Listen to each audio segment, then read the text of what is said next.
Welcome to another conversation in People in Fundraising. This podcast features interviews with nonprofit professionals who discuss their career journeys, lessons learned, and enthusiasm for working in fundraising. And here is your host, the founder of People in Fundraising, Tim Wilson.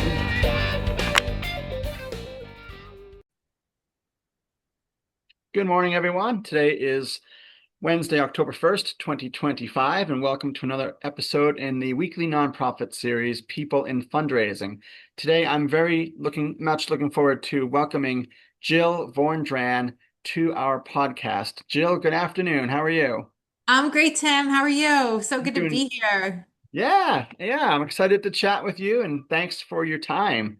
What can you tell us, please, about who you are professionally, and then we'll get into our questions. Yep, absolutely. I'm one of the many accidental fundraisers who find themselves on this career path, which I'm sure so many can identify with. And through that path, have found my way to be the Chief Development Officer of Covenant House International. So I lead a team of about 75 people who are charged with raising money centrally that we distribute out to our sites throughout Canada, the United States, and Latin America, and then also support our local sites to do their own fundraising effectively in their communities. Terrific. And how long have you been as the Chief Development Officer at Covenant House? And then if there were other roles before then, so your overall tenure there, please. Yeah, yep. I have been at Covenant House for what is now more than half of my life, since 1999. And I've been in this role specifically for about 12 years. Prior to that, I had the joy of working at Covenant House, New Jersey, where I live. And I served in a variety of roles there. I had a development role, and I also had the role of executive director of Covenant House, New Jersey. And then I realized I was one of those people who likes to do one thing really well as opposed to a bunch of things like okay. And so that's why I made the decision to return back to fundraising so I could focus on one piece of our work and feel like I'm doing it effectively and becoming an expert rather than, being all over the place and doing some things well and some things like not so well. So, Right, yeah. sure. Excellent. Well, thank you. I'm excited to learn more about Covenant House. Before we get to that point in the program, in the podcast, you just mentioned you've been at Covenant House since 1999. Was that your first nonprofit development role, or how did you enter the field? I actually, like my first fundraising venture, I'm really dating myself here, was when I dragged my poor family to Hands Across America in 1986 and raised money from my, grandparents and door to door and my, poor neighbors to support that. So that was my first taste of actual fundraising that didn't involve like an exchange of cookies for for the philanthropy. And I can't say at all that I was hooked, but I felt like I was really making a difference, that I had set a goal, and I felt that my little bit of fundraising, whatever it was, I'm sure it was in the two-figure range, had made it felt good to be doing that and to be doing something that where I could tangibly see the results. So that's always in the back of my head.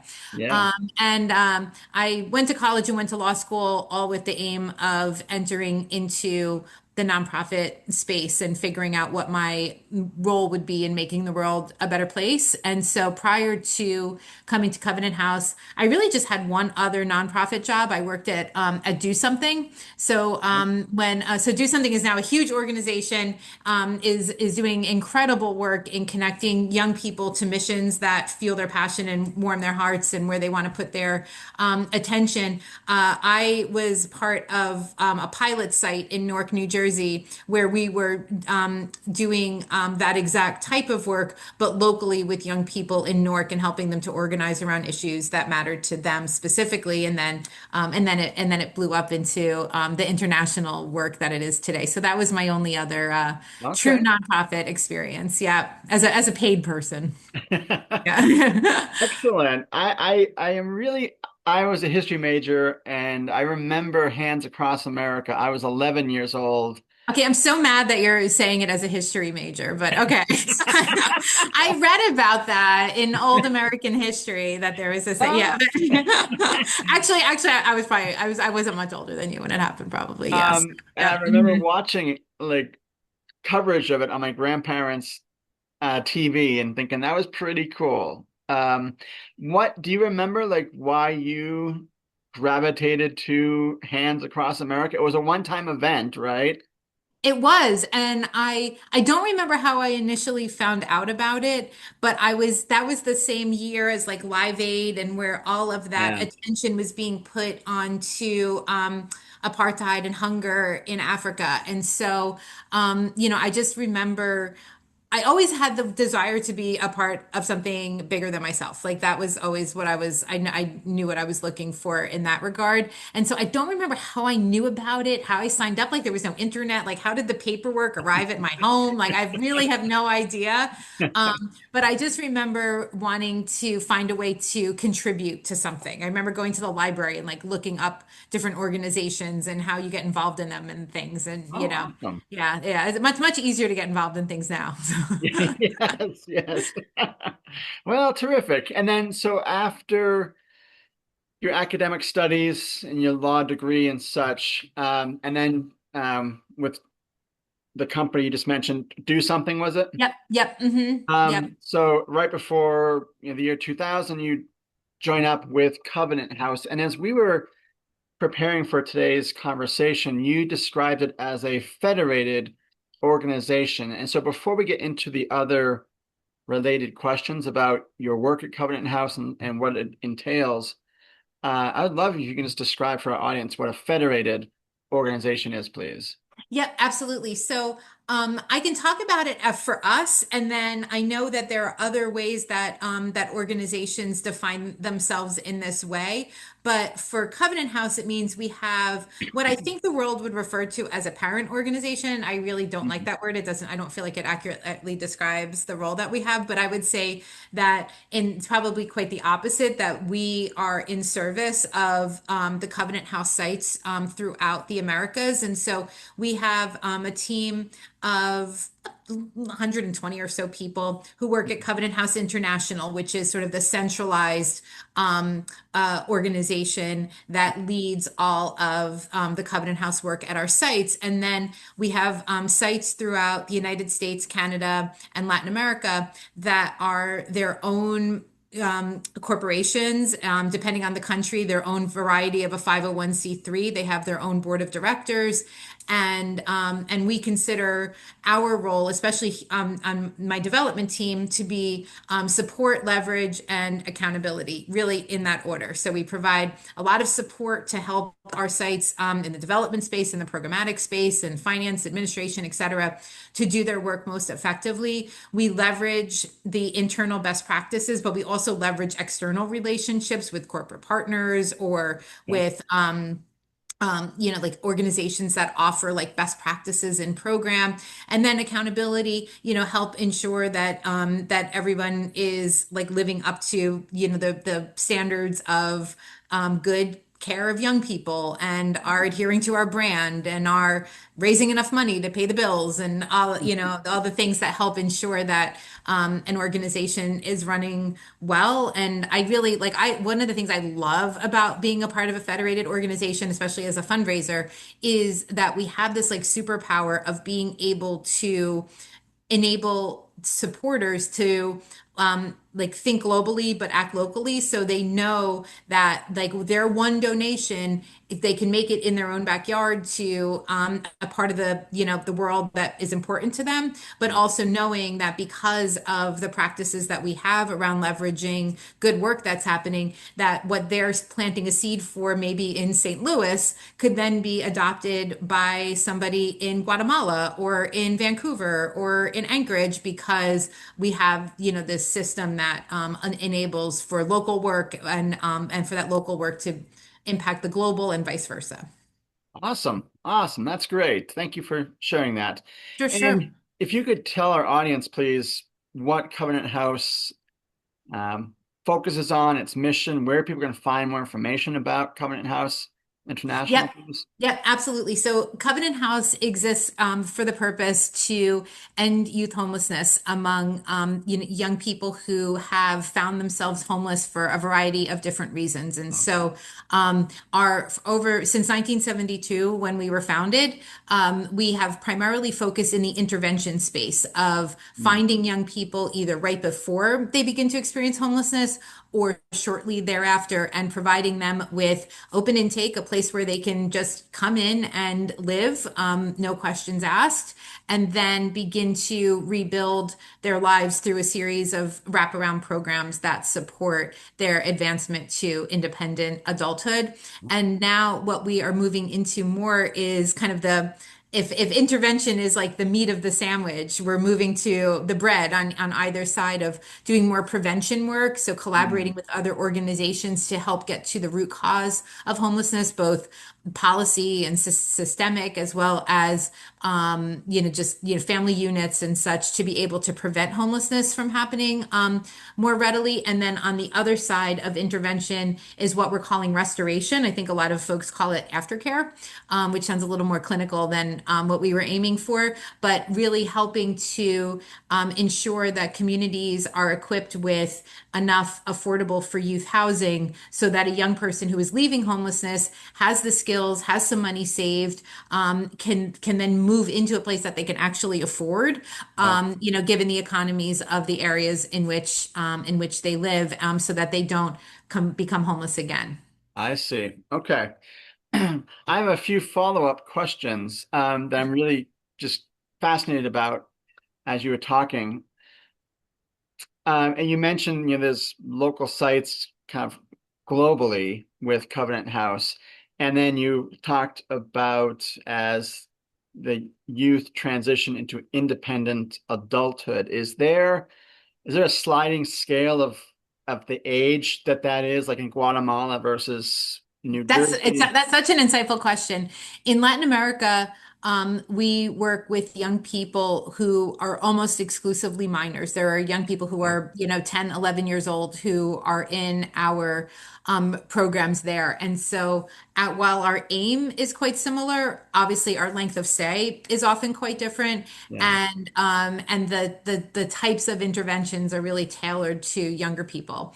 I, In the United States and Canada, we have decidedly marked 18 as the primary point of entry for our programs, though we do work with 16 and 17-year-olds depending on what community and what services are offered. And the primary reason for that is that the government has jurisdiction and responsibility to care for young people who are abandoned before they turn 18. And then there is an adult homeless system that primarily focuses on families or on older folks.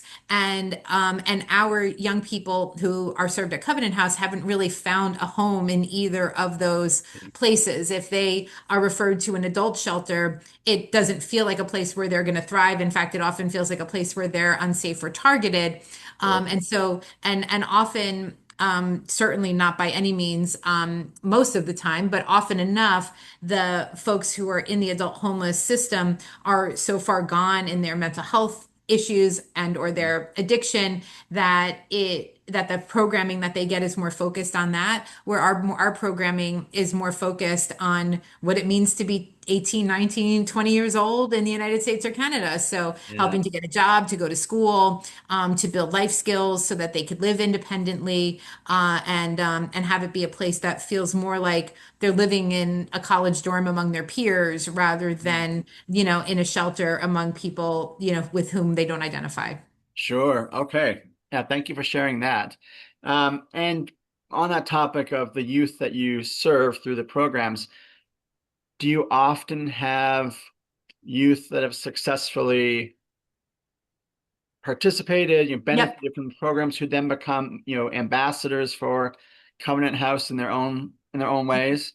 Yeah, absolutely. And we've and on our fundraising team, we have long had an ambassador program where young people who are far enough out of our program then receive public speaking training and other skill set building to be able to serve as ambassadors for our mission. Covenant House International and a lot of our sites have folks with lived experience who serve on their boards, Okay. often who serve as staff people, so are become representative, factors within our community. And this year, in fact, we're launching more officially a youth congress where we are working with alumni who have participated in our programs to not just serve as ambassadors and like kind of public facing for, my selfish fundraising purposes, but would also be involved in helping us to design our programs or to participate in advocacy efforts with,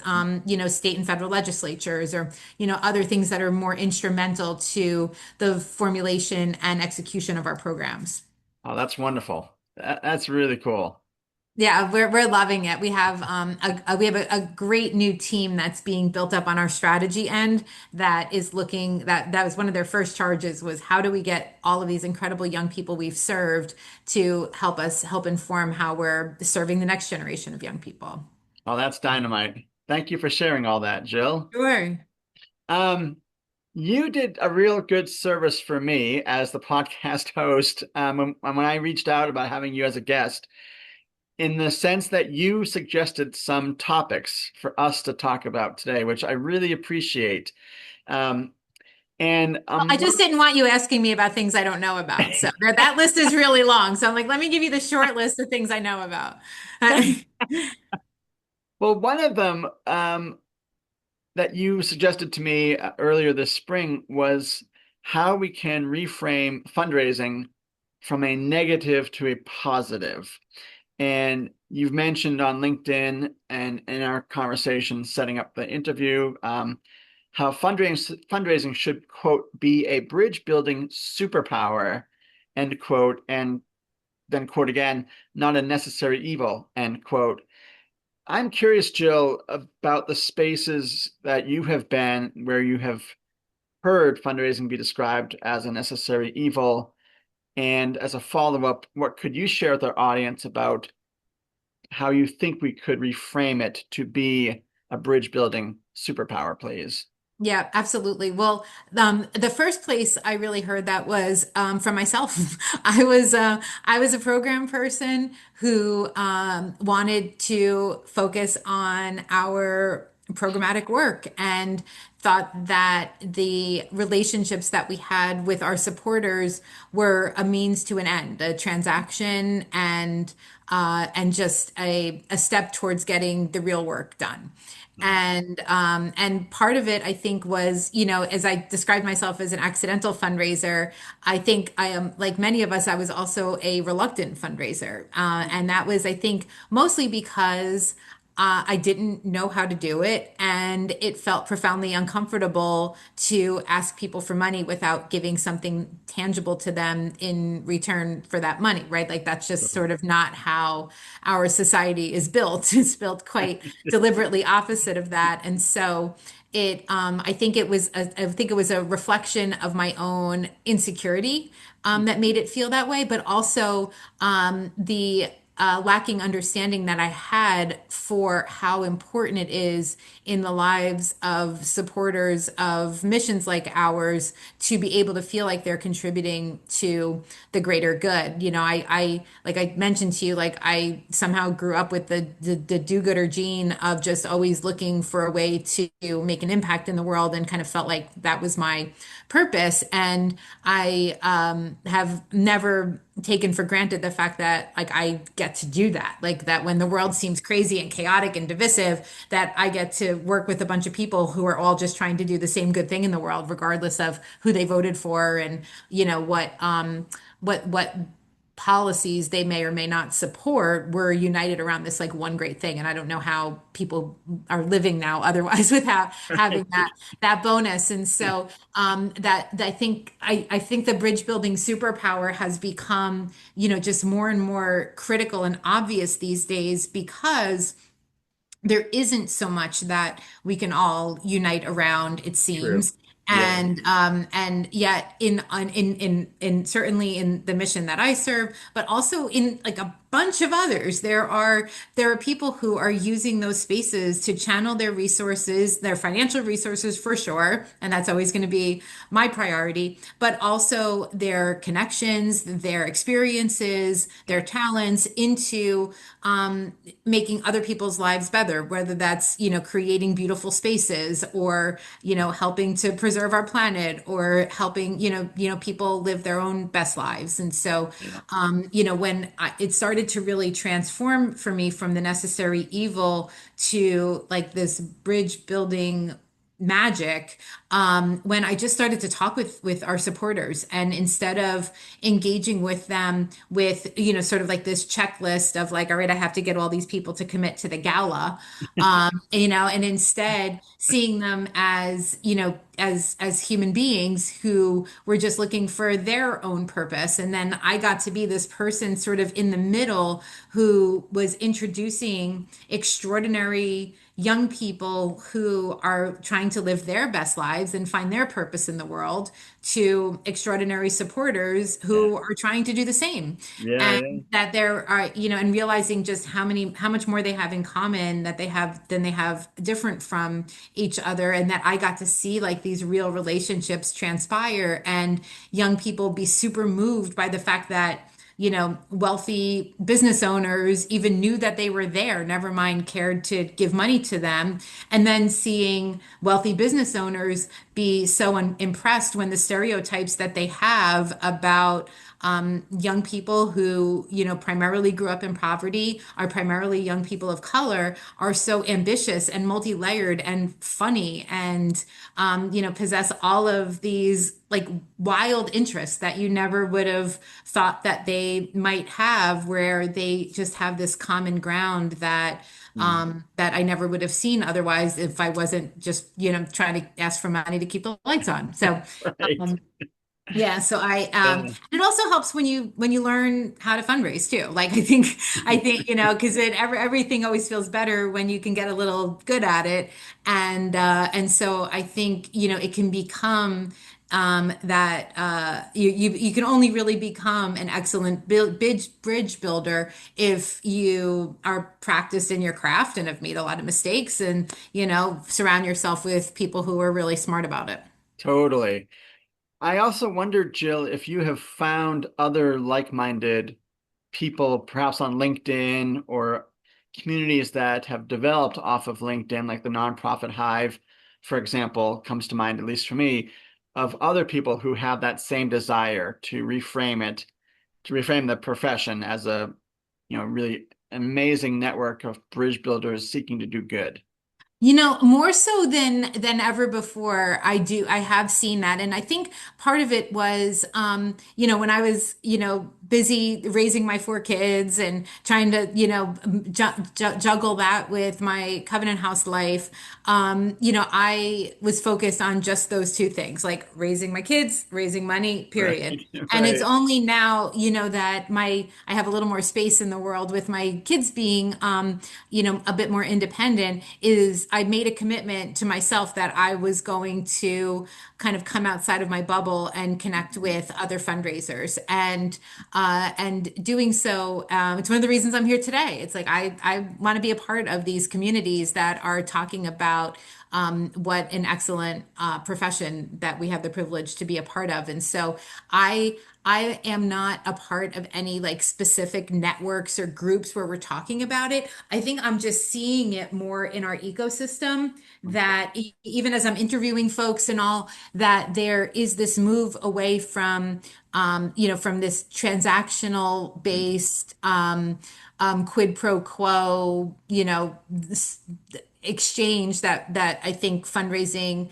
may have seemed to be historically into Sure. being something that is more holistic and relational, maybe because people are, craving more holistic, authentic So, relationships than ever before. But while it's changed in my practice for sure, I have seen conversations in which it seems to be moving in that direction as well, thankfully. great. Yeah, thanks for that reply, Jill. Um, I have a follow-up here, and the length of time you've had at Covenant House is really remarkable. And I can just imagine that you've likely connected with a lot of other nonprofit CEOs who have a wide variety of skills and results in leading nonprofit organizations. And you manage a team of 75 people, which is that's huge. That's a lot of people to be responsible for. Um, I just thought to ask this question for you, given your experience writ large, and then specifically with your tenure at Covenant House, why do you think some excellent nonprofit CEOs are really good at managing staff, but they're not as strong, confident in the fundraising part of it, the external relationship management, the actual bringing in the gifts and the volunteers.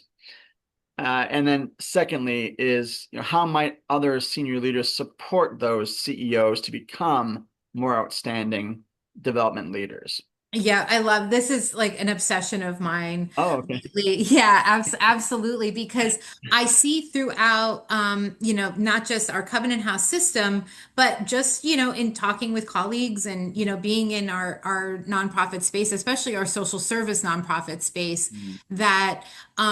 that people are promoted into those executive director, CEO roles, often because they are skilled, dynamic, well trained, well educated program leaders. Yeah. So in my industry, that's often, social workers or attorneys, like people who have Mm. a practice space in serving our population, and they become excellent leaders, through their development, also become, even more practice and excellent in their subject matter expertise. And then what our industry then seems to do is then dump onto them the responsibility to also know how to fundraise, Yeah. to lead an effort with a finance team, Mm.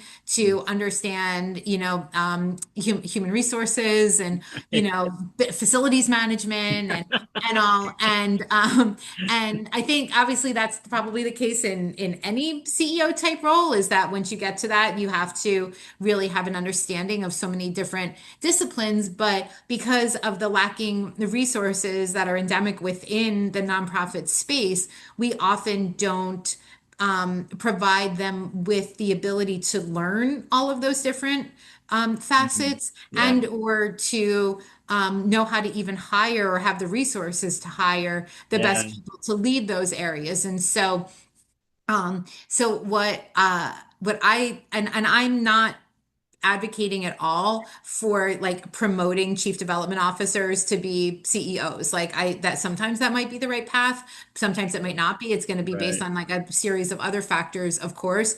But instead, I think it's really relooking at our industry as a whole to see like how are we accompanying leaders who are moving up through the ranks of organizations in a way that provides them specifically with the ability to learn how to fundraise. And I see now like younger staff who we're hiring who have, come out of their college or their master's programs with, having actually taken fundraising classes. Like that Yeah. is not something that I believe was offered in the 90s when I was Yeah. going to college. Yes. And if it was, may have been just like called fundraising, not, mid-level fundraising, Right. integrated marketing, but instead just, fundraising. And so I think that there just is, there has been a lack of just formalized training. It would be if I were to step into do a social working session with a young person, I'd be like wholly unqualified to do that, and nobody should expect that I know how to Right. do that. And the same should be true for the reverse. Like ours is a profession that requires experience and training. And when that's not offered, it's like, how is a CEO going to thrive? And we're all naturally, I think, drawn to the things that we are confident in and like to do. And if fundraising is something that you aren't confident in doing and don't have enough experience to like doing it, you're always going to find that other thing to distract you. Right. And so as right now, I'm interviewing a series of chief development officer candidates for a few roles throughout our system. And that is one of what I essentially did was look at the excellent chief development officers throughout our Covenant House Federation and thought, what do all of these folks have in common? And one of the things that they all shared was that they knew precisely how to not just work with a CEO and help them become an excellent fundraiser, but how to work with their specific CEO and leverage their natural gifts and create systems that work for them to be able to be active participants in fundraising. Like I think, our CEOs are told often, that you should be spending, X% of your time fundraising. And that Right. X% always feels like it's above 50, right? So you're saying half of your life is going to be devoted, your work life is going to be devoted to fundraising, but it's this thing you've never done and you don't know how to do and you don't know where to start. And so that's where I think that like people in my type of role really don't need to look not just on how to like manage down and run an excellent fundraising team, not just how to self manage and be a good fundraiser in whatever role you find yourself in, but then also to understand how to do two things with your CEO. One is to help them become the most effective fundraiser that they could be, whether it's preparing them for solicitations or ensuring that they're in front of the right audiences so that new donor acquisition can happen more readily, or that they're routinely engaged in stewardship thank you calls, like whatever that looks Right. like, Yes. for your organization, ensuring that there's a system where they're learning how to do it and that they're served the information that they need to be able to do it effectively. But then the other piece of it is they are also, just like a CEO is responsible for managing finance and HR and all, they're also responsible for managing development. And so helping them to hold you accountable, essentially, I think is Mm. one of the most effective things that you can do as a chief development officer in creating an annual development plan, having it be driven by key performance indicators that are transparent, that you're reporting on, and then being able to say and advocate and make the case of we need more investment to be able to do this because look at my KPIs, like we're Right. thriving in this area, and if we had X, thousands of dollars more, millions of dollars more, we'd be able to do X times 10. So, Totally. yeah, but I think it really comes down to the chief development officer knowing and being well practiced in how to set that CEO up for success. Well, it's clear you've thought a lot about this particular topic and have come with some very specific solutions, resolutions to that problem. So I appreciate your insights there, Jill. Yeah, thank you. It's through a lot of trial and error, as Right. all things. Exactly. And just for our last question, we have a little more than 5 minutes left. And I want to preface it by again acknowledging you've been the CDO at Covenant House for a considerable length of time, which is awesome and a testament both to your ability and the mission and that connection between those two factors. There's been a lot of talk, a lot of write-up in the press about staff retention and how it's an Mhm. evergreen challenge in nonprofit work. And in the last few years in particular, this trend of ultra short tenures among frontline fundraisers in particular, and how that's accelerating. Have you seen that trend of the shorter tenures yourself at maybe Covenant House writ large, or some of the local offices in particular, or with peers in your professional network? Yep, absolutely. I've seen it. I've honestly seen it in all places except, knock wood, my own team. So I can talk about what I've Great. seen in terms of what the challenges have been, and then I could let you know, I guess, a little bit about, how we're thinking about cracking the code on Awesome. retention. And so, yeah, definitely at our Covenant House sites, and certainly in peer organizations, especially social service related organizations, Mhm. because I think that there is, as under resourced as our industry is as a whole. I think social services is a very special kind of under resourced, Yeah, more so than hospitals and universities and some of the upscale arts institutions and things. And so, sure. and I think what I see often are unclear expectations for what success looks like, not just, here's your budget, but what the building blocks need to be for that, I think is one.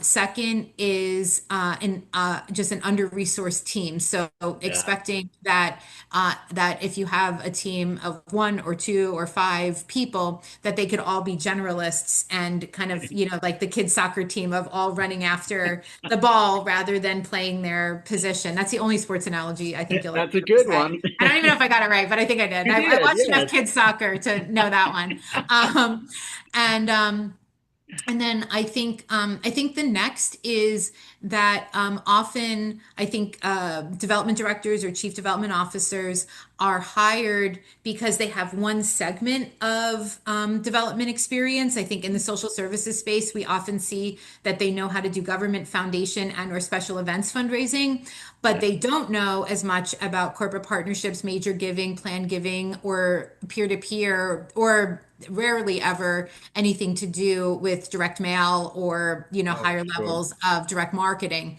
And so I think that and much like what I've said about the CEOs not being well trained, is I think that we often err on the side of hiring folks who have those experiences that are more that organizations are often already okay at doing, events, foundations, and government proposals, and need to invest more in doing and more of the major giving side, the corporate partnership side, and the plan giving side specifically, because I think that's where we've seen our counterparts in universities and in hospitals really thriving, is because they have the systems and structures around that. And it's much more difficult and uncomfortable fundraising, major giving and planned giving, than it is to say go and ask a foundation for money because they're already existing to just give it to you. And so, Exactly. not that it's hard to, not that it's easy to compete, but the barrier to entry is a little bit lower because they're already going to give money to somebody. It's just helping them to Exactly. decide that it's you. And so, I think those are the primary, and also I think just not celebrating the victories, I think, is another probably the fourth reason why I think that there's a lot of turnover on development teams. And so what we've tried to do on our team is, one, we celebrate the heck out of everything. We celebrate, like the big wins, like we exceeded our budget goals, but we also celebrate little, things that are more operational, like we got our payment processor to work more efficiently, so we don't have to consume so much more time on whatever, I don't know this area of work. So whatever they were doing that was time consuming, they don't have to do anymore. It was a win. Great.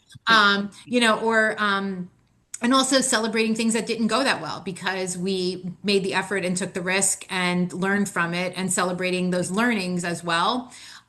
We attempt to pay at the at least market average for all of our positions so that we aren't inadvertently training people to become excellent fundraisers and then preparing them to go someplace else that's going to pay them more. So we really do try the best as we can to have an abundance mentality around our fundraisers and know that if we pay them a bit more and help them to feel like there's a career trajectory for them, that they will stick with us. So we're really deliberate about that. And we also do our best to make it super clear what's expected of them.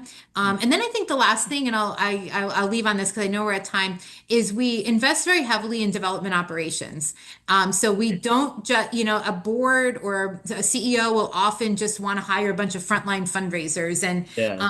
and as I learned the hard way over time, we call them indoor cats and outdoor cats. The outdoor cats don't want to sit at their desk. They don't want to enter things in the CRM, but they can go and talk to anybody. And we need them to do the fundraising. No one else is going to do it. No one else is asking for money. That's No one else is true. building new relationships. But we need those outdoor cats to make sure that the follow-ups happen, that the gift acknowledgments get out, that the stewardship moves happen. So I think that's the other piece, is ensuring that the team is equipped for success by not just having a bunch of charismatic frontline fundraisers, Yes. but also having those development operations folks who are keeping the trains running and helping everybody to feel supported. Those are some awesome efforts you're making, and I appreciate you cataloging them all in detail. And I was just taking notes. If you saw me looking down, that's what I was doing, just making note of those various efforts you and your organization do to retain staff. You're a very valuable asset to Yep. Thank keep them you. motivated. So bravo to you. Thank you so much, Tim. Yeah, well, Jill, this has been a really enlightening conversation. I appreciate your time. If people want to find out more about Covenant House International, where should they look, please? Yep. Well, everything lives at covenanthouse.org, where you can find out about what our work looks like, what opportunities we have open, and then our social media handles. We put a lot of content out on Instagram and LinkedIn, especially. So if you want to see sort of the day-to-day at the Cov, that's where you could find it. That's fantastic. I will put that link in when we air your interview as well. Perfect. Yeah. Well, Jill, thank you so much for your time. It's been really informative to hear about the federated organizational model, um, and all the efforts you're doing to retain staff, and how we can be real bridge builders and superpower agents. Um, That's us. Yep. yes, so I appreciate your enthusiasm and what you've shared with our audience today. Yeah, well, Tim, I appreciate so much the work that you and your, peers in the podcasting space are doing for our industry. Like I said, like there isn't a clear path on becoming a non-fundraiser to becoming an effective fundraiser. Yes. And I'm constantly listening to yours and other folks' interviews to just learn how to enhance my practice. And so it's such a value that you're bringing to the world, and I really appreciate it. Well, thank you. That means a lot, Jill. I appreciate that. That's very motivating. Great, great. I'm glad. We And need you to thank you. keep doing what you're doing. Well, thank you. And thank you for tuning in as your schedule allows. Of course. And for our audience as well, thank you for supporting people in fundraising as we are about 3.5 years into this series. You'll be able to find Jill's conversation on various platforms later this fall. LinkedIn, which will have a brief write-up of Jill's conversation, and it'll also have a link to the other platforms. So on YouTube, then on Podbean for the audio only, and then thanks to my 100th guest, Luis Diaz of WISE, WIZE, and the Donor Participation Project for his sponsorship. You can find Jill's conversation on my website, peopleinfundraising.wordifysites.com. And I look forward to sharing your interview with our network, Jill. Oh, thanks so much, Tim. Have a great rest of your day. All right, you too. Thank you.